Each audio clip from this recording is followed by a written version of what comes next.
Hello all my dear students and welcome to Sri Jendra Rank Zone classes. I am your faculty Amit Ajmani, and in this lecture we'll continue the chapter metals and non-metals. Now in the previous lectures we have discussed about the physical and chemical properties of metals and non-metals, and we have seen how metals and non-metals react with each other, forming ionic bonds as well as covalent compounds.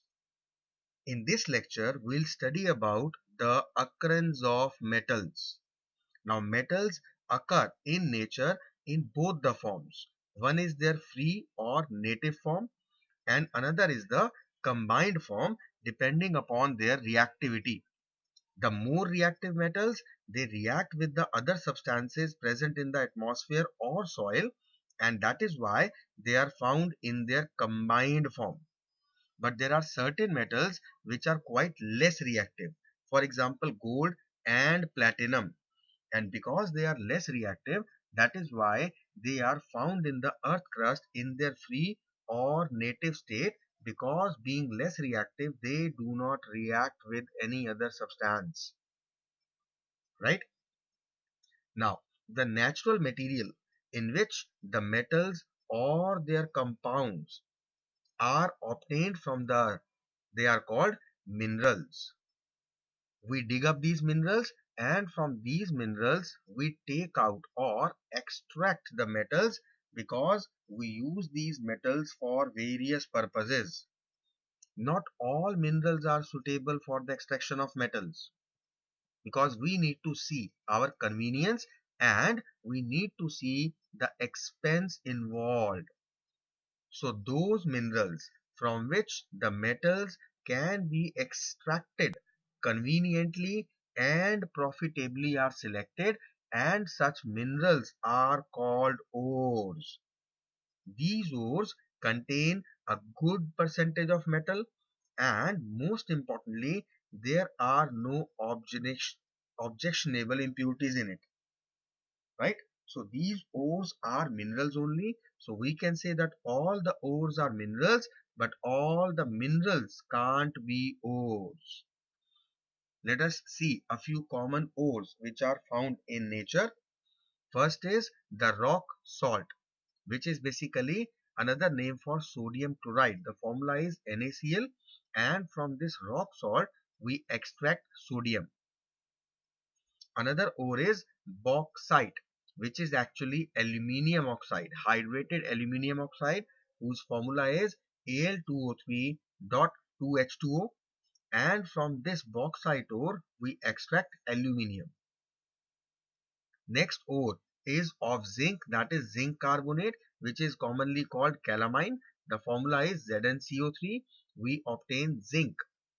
Zinc can also be obtained from one of its another ore, that is zinc sulfide, which is also known as zinc blende. The formula is ZnS. For iron, we take the hematite ore, which is ferric oxide or iron 3 oxide. The formula is Fe2O3, from which we extract iron. Copper can be obtained from two ores just like zinc. One is cuprite and one is copper glans. Cuprite is the oxide ore of copper. It is actually copper 1 oxide or cuprous oxide. The formula is Cu2O, and second one is copper glans, which is actually copper 1 sulfide, that is cuprous sulfide. The formula is Cu2S. For extracting mercury, we have cinnabar ore, which is mercury 2 sulfide or mercuric sulfide. The formula is HgS, from which mercury can be extracted out. So you need to remember the various ores, and especially their this common name as well as their formula. Once you know the formula, it's quite simple to understand which metal can be extracted from these ores. Fine. Now, extraction of metals. What exactly it is? It is the process to obtain a metal from its ore.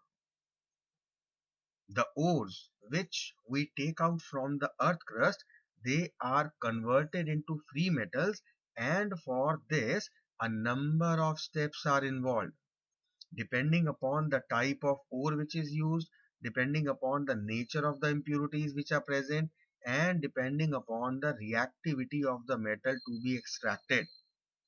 Now, these various processes which are involved in the extraction of metals from their ores and refining these metals, such various processes are collectively known as metallurgy or metallurgical processes. We are going to study these metallurgical processes in a bit of detail. These processes include the concentration of ore, that is the enrichment of ore. Now, what exactly is meant by concentration of ore? It means that we are removing the impurities. When we dig up these ores from the earth crust, there are many impurities which are also attached to the ores. So first of all, we need to remove those impurities, and the processes involved for that, that is known as concentration of ore. Secondly, we will convert this concentrated ore into metal, and then we will refine or purify this impure metal so that it may be used for the various purposes. Let us study all these processes in a bit of detail. Concentration of ore is the first process. Ore, as I said, is an impure compound of a metal which contains a large amount of sand as well as rocky material. These are unwanted impurities which needs to be separated out. All these impurities collectively are called gangue, and they include impurities like sand, rocky material, earthy particles, limestone, mica, etc. So before extracting a metal from its ore, it is necessary that we should remove these gangue or the impurities, and the processes which are involved in the removal of these impurities, these processes are called concentration of ore. Once again, this process is based on the type of metal and the type of impurities present. There are various methods of concentration of ore. Just to name the most important, you need to relate that there are four methods. First is the froth flotation method. Second is liquation. Third is magnetic separation method. And fourth is leaching. By all these processes, we can concentrate our ore. Now, we have got our concentrated ore. The outside impurities have been removed, but now we need to convert this concentrated ore into free metal. And for that, we categorize all our metals in broad three categories. First category is that the metal we are talking about is of high reactivity. That means it is a highly reactive metal. Second category is those metals which are of medium reactivity. They are moderately reactive metals. And third type of metals are those which are less reactive metals. The method of conversion depends on the reactivity of the metals. Let us see how. First of all, we'll consider the extraction of highly reactive metals. These highly reactive metals, we have already studied about the reactivity series, and we know that the elements, the metals which are present on the upper side of the reactivity series at the top of reactivity series are very reactive, such as potassium, sodium, calcium, magnesium, aluminium. They are all quite reactive metals. All these highly reactive metals are extracted by the electrolytic reduction of their molten chlorides or oxides by passing electric current through their molten salt, and this process is called electrolysis. Lysis means breakdown, electro is electricity, so this is breakdown or splitting up by passing electricity. Now, what exactly happens when we pass electricity? During electrolysis process, the negatively charged electrode, that is the cathode, acts as a powerful reducing agent because it supplies electrons which reduce the metal ions into metal. And during the process, the metals are always produced at the cathode or the negative electrode. Why so? Because we know that metal ions are always cations, positively charged. That is why they get attracted to the negatively charged electrodes, that is the cathode. When we obtain the metals by this particular process of electrolysis, these metals, they in itself, they are very pure. They do not contain any impurity, right?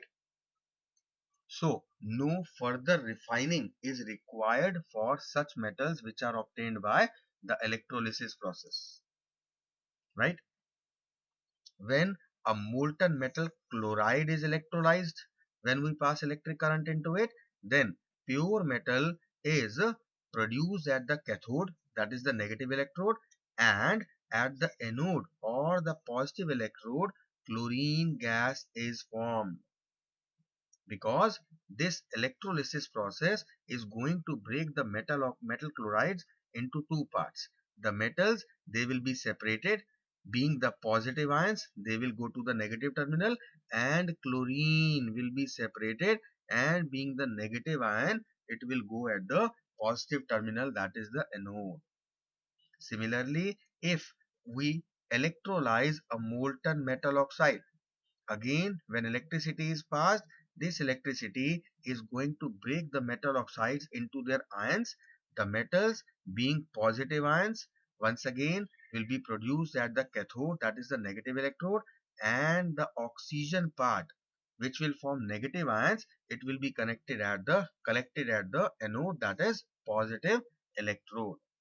So this is how, on passing electric current, these metal chlorides or metal oxides can be broken down and can be separated to obtain the metals. Clear to all?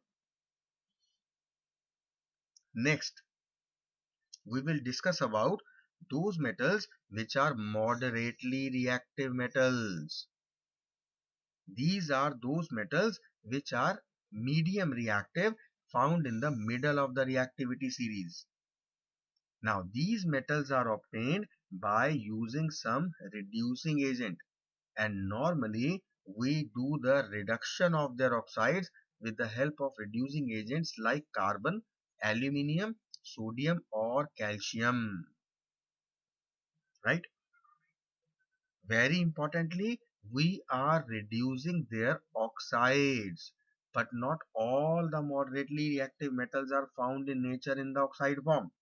Some are also found in their carbonate forms or their sulfide forms. So what we do is, first of all, we will convert these carbonates or the sulfide forms into the oxide form. Now what is the need for doing it? The reason is that it is better and convenient to reduce or to obtain a metal from its oxide form rather than carbonate or sulfide. So if we found a metal which is in the carbonate or sulfide combination, then we will convert it into oxide form, and for this there are few processes which are involved. What are these? The first process is calcination. Now this calcination is done for carbonate ores, and this calcination is a process in which these carbonate ores are heated strongly in the absence of air. So when we heat the carbonate ores in the absence of air, they will they will be converted into the oxide form. Let us see how, with the help of a few examples. When calamine, now what is calamine? Zinc carbonate. It's a ore to obtain zinc. When this calamine is calcined, means it is heated strongly in the absence of air, it will decompose to form zinc oxide and carbon dioxide. So this zinc carbonate, calamine, is heated in the absence of oxygen or air. It will decompose to form zinc oxide, and carbon dioxide gas will be released. This is what exactly we wanted for which we are doing this process. Initially, zinc was in its carbonate form, and now we have converted it into in its oxide form. Why? Because to obtain any metal from its oxide form is comparatively easier, right? Similarly, we can do it for calcium carbonate or magnesium carbonate or lead carbonate. Whenever there is a carbonate ore, we will just do the process of calcination, that is heating in the absence of oxygen. And whenever it is done, carbon dioxide gas is always liberated, leaving behind the metal in its oxide form, right? But if the metal is in its sulfide form, then we do another process that is called roasting. Now, what is roasting?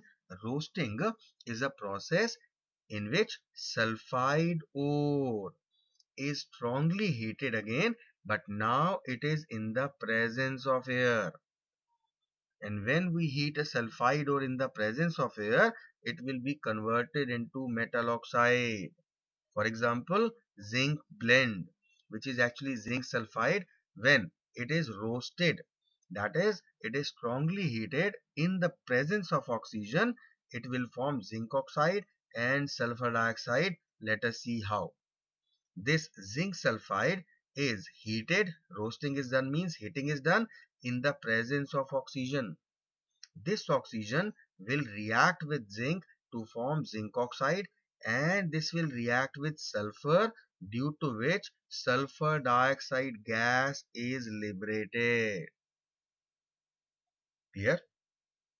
So this is how we convert the sulfide ores into their oxide forms, by heating them in the presence of oxygen, by making them undergo the process of roasting. So now we have obtained the oxide form of the metal, whether it had been carbonate or sulfide. We have done the calcination, we have done the roasting in order to obtain the oxide form. Now once we obtain this oxide form, then we will use some reducing agents like carbon, aluminium, sodium or calcium, depending upon the chemical reactivity of the metal which is to be extracted. There are certain metal oxides which are made up of those metals which are quite less reactive. For them, we use carbon in the form of coke as a reducing agent. And these less reactive metals are like zinc, iron, nickel, tin, lead, copper. So if we have got the oxides of these metals, then simply they can be reduced by using carbon in the form of coke as a reducing agent. For example, zinc oxide. If we add carbon, it will act as a reducing agent and it will snatch away the oxygen to form carbon monoxide, and zinc metal is left. Similarly, if it is iron oxide or lead oxide or copper oxide, simply using carbon in the form of a coke as a reducing agent will get us the the metal, free metal. They are not pure, we'll do the refining later. Now, when we are using carbon in the form of coke, there are certain advantages, but there are certain disadvantages also. What are the advantages of carbon as a reducing agent? It is quite cheap. But the problem is it contaminates the metal. That is main issue with carbon. Second problem is that only the oxides of the less reactive metals can be reduced with carbon. If the metals are reactive, then in that case carbon cannot be used as a reducing agent. Fine. This carbon is used to obtain iron metal from its oxide ore, that is called hematite, right? And tin and lead metals, they are also reduced by carbon. Copper, its oxide, is also reduced with carbon. But if the metals are more reactive, then we use aluminium powder as a reducing agent. Why? because it is a more reactive metal as compared to carbon in the form of coke. So aluminium, being a more reactive metal, will be used as a reducing agent. Fine. For example, the oxides of metals like manganese and chromium, they cannot be reduced with the help of coke. So there we use aluminium powder. Let us see with the help of reactions. This is manganese dioxide, MnO2. Here we will use aluminium powder as a reducing agent, and it is going to reduce MnO2 into free metal manganese, and it itself will get oxidized to form aluminium oxide. Important thing to remember is that this reaction is quite exothermic. This is highly exothermic, so a lot of heat is evolved when this manganese dioxide is made to reduce with aluminium powder. And because of this heat, this manganese which is obtained as a byproduct, it is obtained in the molten state or the liquid state, right? So if there is more reactive metal, we will use aluminium as a reducing agent. Clear? Now talking about the extraction of less reactive metals. The less reactive metals such as mercury or copper or silver, they are reduced or extracted from their oxides just by strong heating. Quite importantly, extraction of mercury. Mercury is obtained from its cinnabar ore. It's a sulfide ore, mercuric sulfide. Now this extraction takes place in two steps. The first step is we will simply heat the concentrated mercuric sulfide or the cinnabar ore in the presence of air.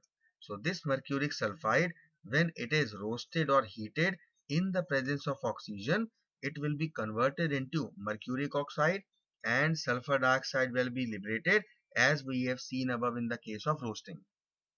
Now, this mercuric oxide, when this is further heated, then it will reduce on its own because of that heating, as mercury is quite comparatively a less reactive metal, and we will obtain simply mercury and oxygen will be released.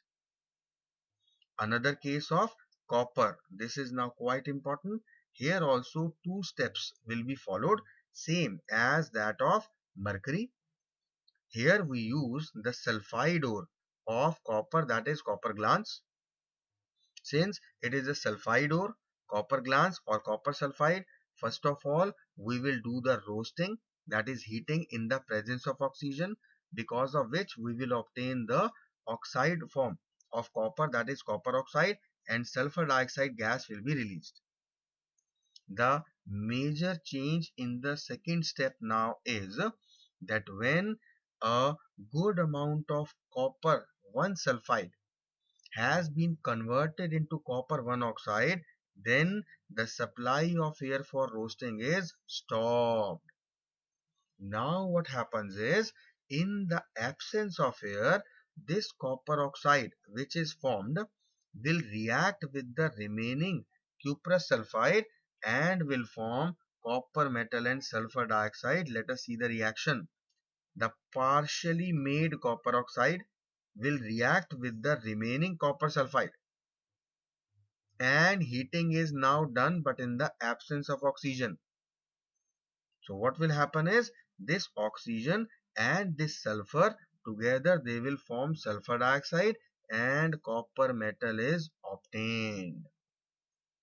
So this is how the metals of less reactivity series, that is the metals like mercury and copper, they are extracted out of their ores. Now these metals that we have obtained, they are impure. They still have got some impurities. We cannot use them directly. So in order to make them beneficial for us, we will do the refining part, right?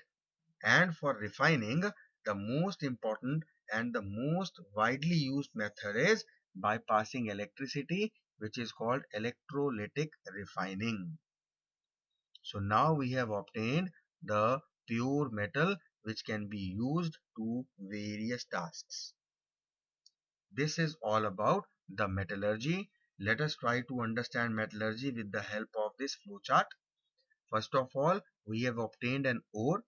What we will do is, we will do the concentration of ore. After this process, we will have concentrated ore of a metal. Now we have divided these metals into three parts. That is, it can be a concentrated ore of highly reactive metal, or moderately reactive metal, or less reactive metal. If it is a concentrated ore of highly reactive metal, then we have done electrolysis of this molten ore from its molten chloride or oxide, and after doing electrolysis we directly obtain pure metal, no need of further refining. But if it is a moderately reactive metal, it may be in its carbonate form or sulfide ore form. So first of all, we have to convert it into metal oxide form. If it is a carbonate ore, it's converted by the process of calcination, that is heating in the absence of oxygen. If it was a sulfide ore, we did the roasting part, that is again heating, but now in the presence of oxygen. Either of the two ways, we will obtain our metal oxide. Now we will reduce this metal oxide with the help of some reducing agent like carbon or aluminium, and we will obtain our metal, but this metal is still impure. So we will refine this metal in order to obtain a pure metal. If it is the concentrated ore of a less reactive metal, normally and usually these are in the form of their sulfides. So upon roasting, they will be converted directly into impure metal, and after doing refining, we can obtain pure metals. So the actual processes taking place, let us brush up. Metallurgical processes or metallurgy, we have obtained the powdered ore. Ore was obtained from the earth crust. We powdered it. Then we did the concentration of ore to remove the impurities, that is the gangue particles, with the help of many processes like froth flotation process, liquefaction process, magnetic separation methods, or leaching. Once we have removed the impurities, once we have got the concentrated ore, now we converted the concentrated ore into metal oxide. Very important to know why, because it is always convenient to reduce a metal oxide into metal, because it is always convenient to obtain a metal from its oxide form. If initially it was in the oxide form, perfect, fine, we don't have to do anything. But if it is in the form of carbonate ore, then we did the calcination, that is, we heated it in the absence of oxygen. If it was a sulfide ore, then we did the process of roasting, that is heating in the presence of oxygen, and both ways they will be converted into metal oxide form. Now the purpose is to obtain this metal. So we will do the reduction of this metal oxide to obtain this free metal. How this reduction is done? First process is we use coke in the form of carbon in the form of coke as a reducing agent for lesser reactive metals. But if they are a bit more reactive, then we can use some further metals which are more reactive for the reduction purpose like aluminium or sodium. And still, if they are very reactive, the simple way and the most convenient way is electrolysis, that is electrolytic reduction. So by doing all these processes, now we have got the free metal, but this free metal is still impure. So what we did was, we did the refining of this crude metal. There are various ways of this: zone refining method, liquefaction method, Van Arkel method, and electrolytic refining. This electrolytic refining is the most common and the most widely used. And after this, we will obtain our pure metal. So this is all about our metallurgical processes, all about how metals are obtained from their ores. quite important. Many processes which you need to remember. What type of ores, examples of ores, their common names, their formula, you need to learn all. Clear? Now let us come to the next topic, which is corrosion. Quite simple topic. You have been doing it for quite some time now, right? What exactly is corrosion? The corrosion is the process of eating up of metals. How? By the action of air, moisture, or any chemicals such as acids on their surface. This process is called corrosion. And most of the metals, they undergo this particular process of corrosion. They corrode when they are exposed to damp air or moist air. For example, the most common thing that we have seen around us in our day-to-day life is corrosion of iron, which is also called rusting of iron. Now what happens is, when an iron object is left in damp air for quite some time, it gets covered with a red brown flaky layer. This layer is called rust, and this process is called rusting of iron. Why? Because of the formation of rust. So whether we call corrosion of iron or we call rusting of iron, that is one or the same thing.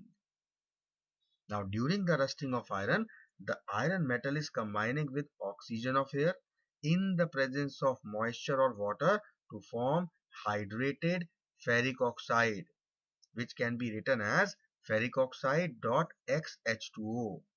This is called rust. Now this X is the number of water of crystallization molecules, and it varies depending upon the atmosphere and the moisture present in the atmosphere. And this rust is reddish brown in color. So when iron is exposed to damp air, then we get a mixture of iron oxide, iron 3 oxide, rather ferric oxide to be specific, and ferric hydroxide. This mixture is what exactly we call corrosion of iron or rusting of iron. Now for the process of rusting to take place, what are the various conditions which are necessary? Presence of air or oxygen is must, presence of water or moisture is must. Both of the conditions need to be fulfilled. If only air is present and there is no water, no rusting will take place. And if iron is actually kept in water but there is no oxygen supply, even then rusting will not take place. So both these conditions need to be fulfilled for the process of rusting. This rusting is obviously quite a harmful process because iron is a very important metal. It is widely used in our day-to-day life, and this rusting of iron leads to the damage of iron articles. They are literally degraded, they are destroyed because of this process of rusting. And that is why the prevention of rusting becomes a major issue. Now, when exactly rusting is taking place? Rusting occurs when iron is exposed to damp air. So, if we want to prevent rusting, what we simply have to do is we have to prevent this iron or these iron articles to come in direct contact with the damp air. This can be done by painting the iron articles, because when a coat of paint is applied to the surface of the iron object, then air and moisture, they cannot come in contact with the iron object, and therefore no rusting will take place.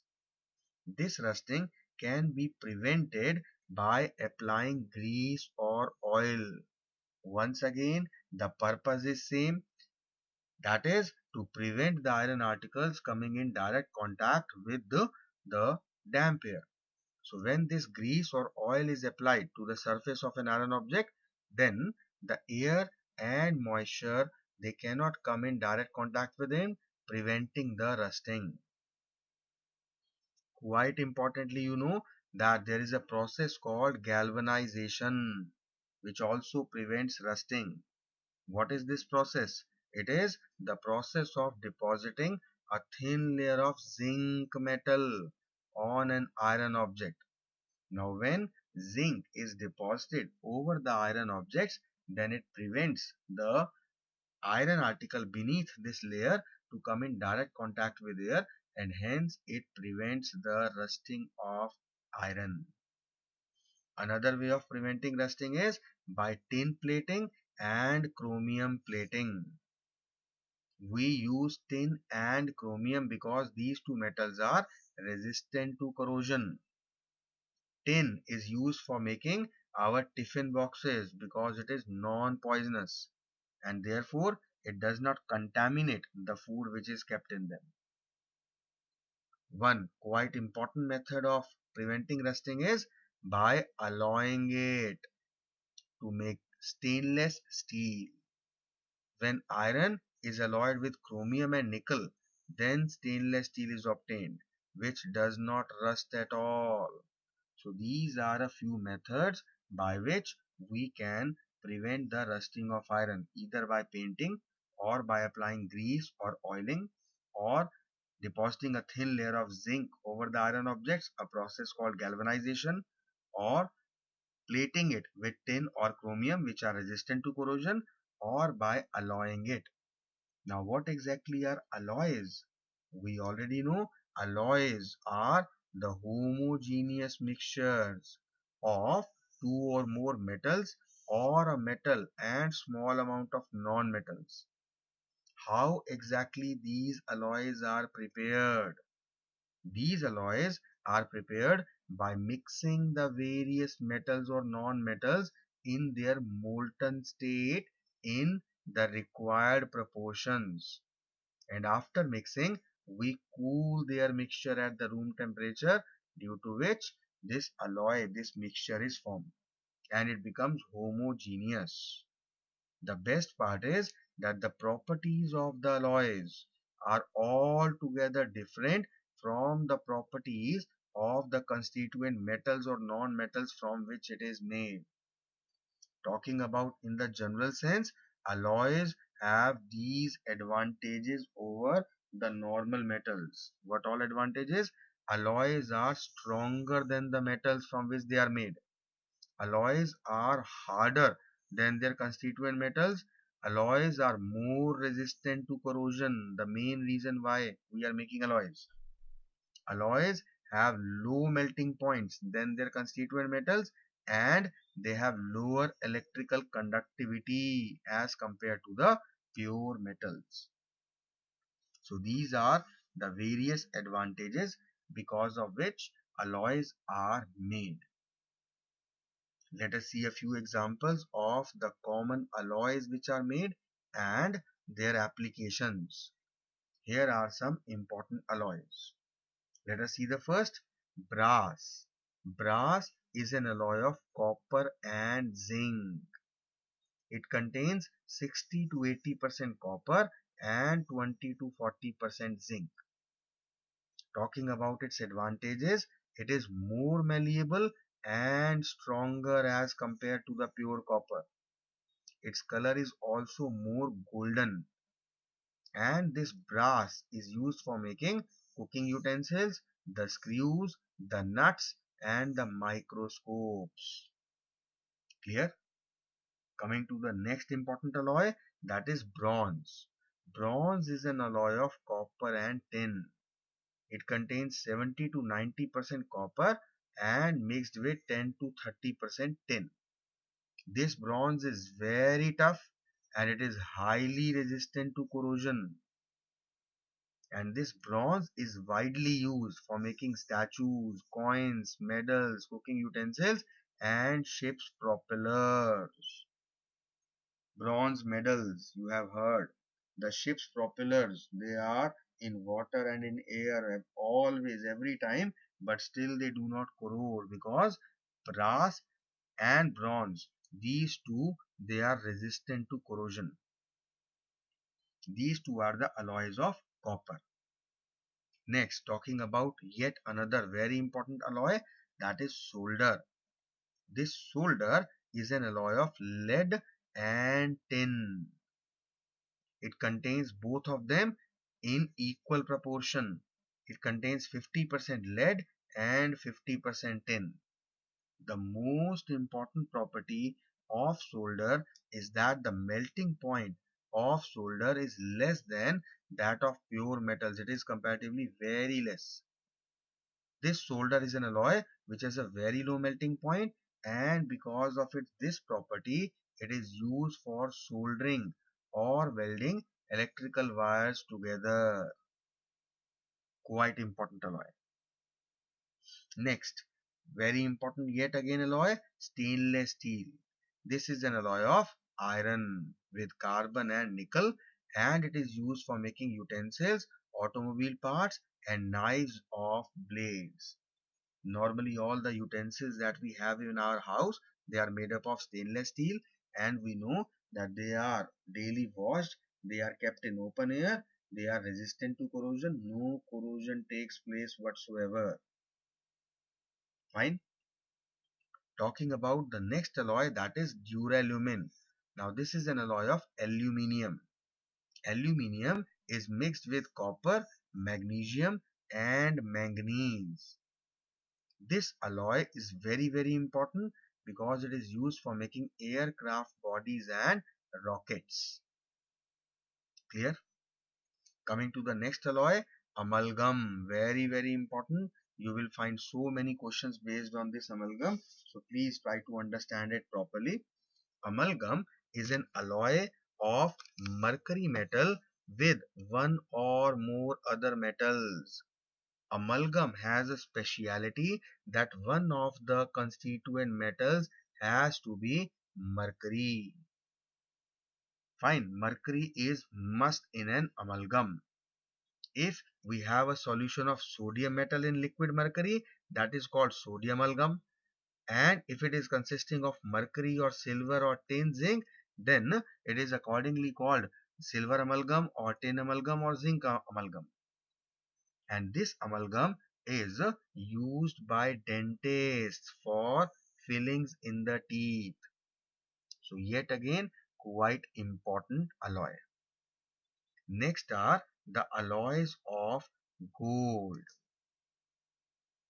The purity of gold is expressed in terms of carats. The pure gold is of 24 carats. You need to remember it. So pure gold, which is called 24 karat gold, it has a limitation. It is very soft comparatively, because of which it is not suitable for making jewelry. So what we do is we alloy this gold with small amount of silver or copper. And why is it done? It is done to make it harder.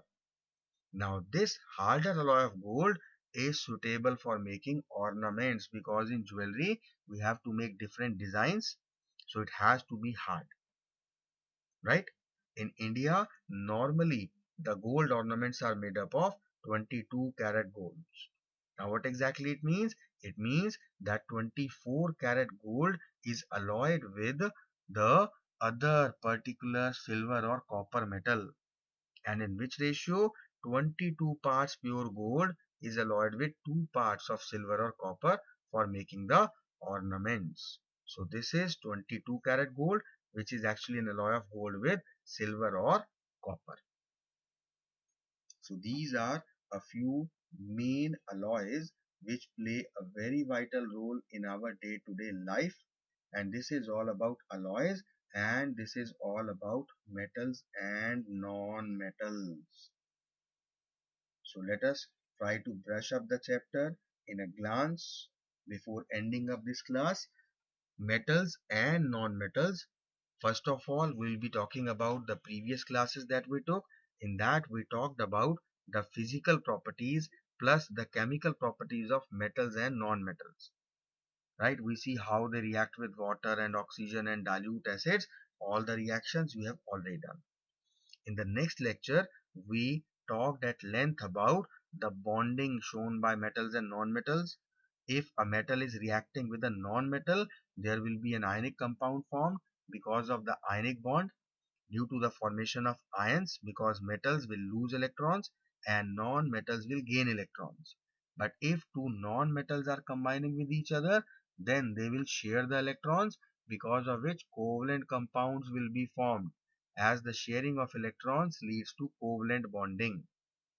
These covalent bonding we studied were of three types, depending upon how many electrons are being shared. If one pair of shared electron is present, we call it single covalent bond. If two electrons were shared, we call it double covalent bond. On sharing three electrons, the elements, the non-metals form triple covalent bond. Then we studied the various properties of ionic and covalent compounds and also the differences between them. Coming to the today's lecture, we talked about the occurrence of metals in both the state, combined state as well as native state, depending upon their reactivity. In the combined forms, we call them minerals, and from these minerals we obtain the metals, and those minerals from which we can obtain the metal comfortably, conveniently, we call them ores. Very important, some common type of ores, and I repeat, you need to learn the ores, especially these parts. Rock salt is another name for sodium chloride. Bauxite is another name for hydrated aluminum oxide. Calamine is actually zinc carbonate.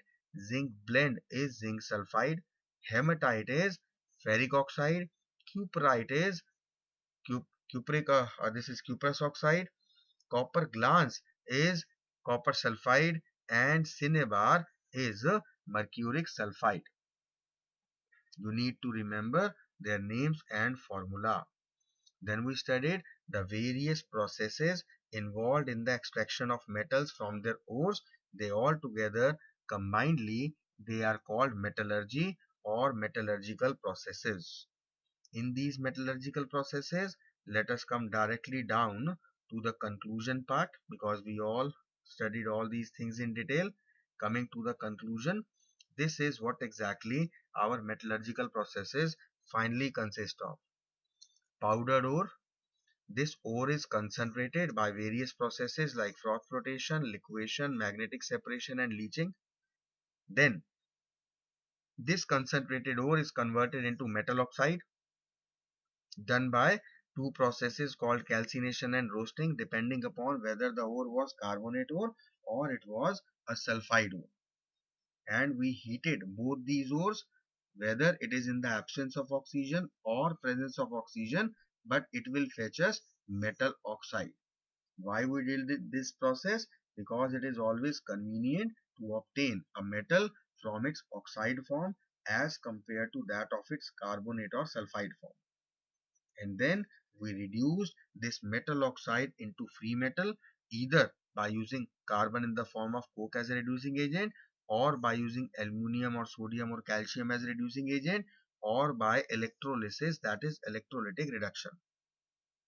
The metal which has been obtained still contains some impurities, so we will purify them, we will refine them by various processes like zone refining, liquefaction, Van Arkel method, and electrolytic refining, and this is how we obtain pure metal. This was all about metallurgy. Then we talked at length about the process of corrosion, especially highlighting the rusting of iron. Iron, when exposed to damp air, will form hydrated iron oxide, a mixture of ferric oxide and ferric hydroxide, and this is called rust, which is a reddish brown flaky layer formed on the surface of iron. The conditions necessary for rusting of iron are presence of air and presence of moisture. Both these conditions need to be fulfilled. Prevention of rusting. Few methods by which we can prevent the rusting: by preventing the direct contact of iron with the damp air.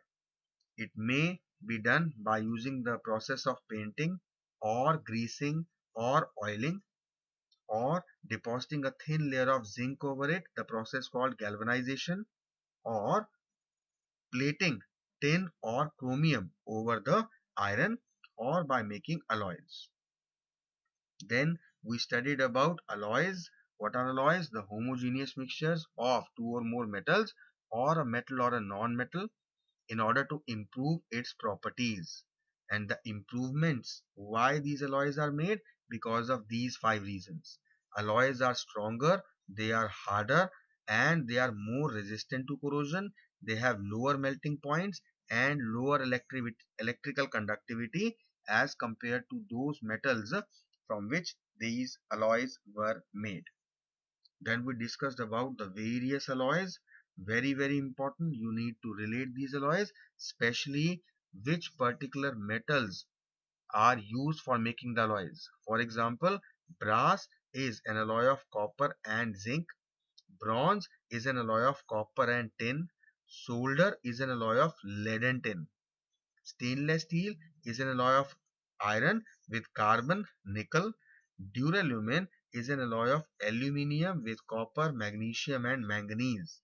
Amalgam has one of its constituent metals to be mercury, and alloys of gold, pure gold is 24 carat and alloy is 22 carat, which is an alloy of gold with silver or copper. Also make sure that you relate their uses and the various reasons why these alloys were made. Clear? So this is a quick review of the chapter, and this is all about metals and non-metals. So this is the end of the chapter. I want you people, as I always wanted, to go through the chapter, to learn, to practice all the reactions. Make sure that you know the reactants and the products of various reactions, and make sure that whatever conditions are written on the arrow or whatever color changes are taking place, you learn them. They are very, very important. Got it? And in the next session, I'll be taking up a few questions. We'll be discussing the questions. So I want you people to get ready and prepared for those questions so that we can have a good session together.